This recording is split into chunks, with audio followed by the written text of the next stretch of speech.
Trump played the hero, but behind the scenes, war fueled the arms market.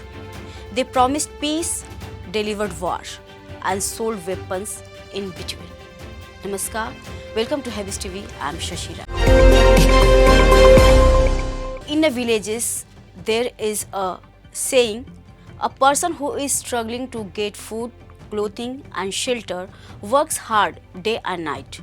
But the one who already has everything starts interfering in others' lives and creating fights. This may not be true in every case, but looking at the current state of the world with wars, rising tensions, and increasing stockpiles of weapons, it feels like this saying fits today's reality.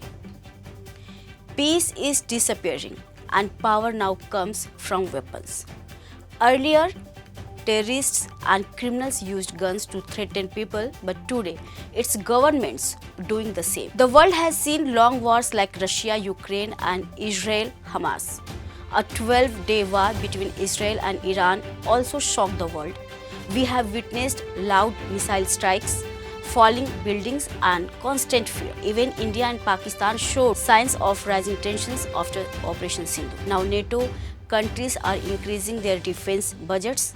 This shows that the future will be controlled by whoever has more weapons. As always, the US is leading in this game. At a recent NATO summit in The Hague, member countries agreed to increase their defense budget by 5%, mainly due to pressure from US President Donald Trump. Why is the US pushing this? Because America is the biggest arms seller in the world.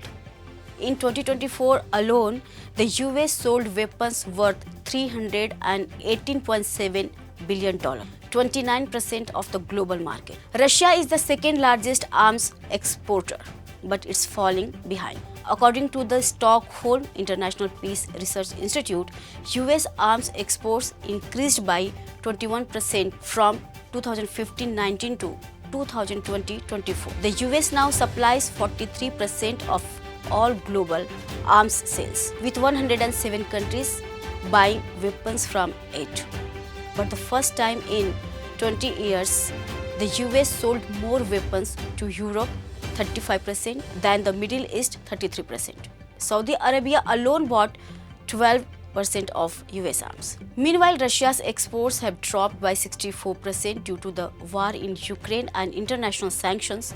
Many countries are now turning to the US instead of Russia. India is still far behind in arms exports, but it's trying. India has sold small weapons, missile systems, and other defense items to countries like the Philippines, Vietnam, and Armenia. China, though not involved in any major wars in the past 40 years, has been building a powerful army under President Xi Jinping. China also supplies 81% of Pakistan's imported weapons. Between 2020 and 2024, Pakistan's arms imports increased by 61%. Turkey is also helping Pakistan in this regard. Now let's talk about the recent Israel-Iran war and the US involvement. Many believe it looked like a movie with a planned script. First, the world hears that Iran is secretly building nuclear weapons. The US talks with Iran about this issue. Suddenly, Israel attacks Iran, killing its top scientists and bombing nuclear sites. The US says Israel doesn't have the capability to destroy those sites, so it sends its B-2 bombers to do the job. In response, Iran strikes a US airbase in Qatar, but no major damage happens. Why? Because Iran had already warned the US in advance. Then when everyone fears bigger war, Trump steps in like a peace hero and says, I won't take revenge. Let's end the war. Qatar helps broker peace and a ceasefire is declared. But then reports come out that Iran had already moved the nuclear materials before the bombings.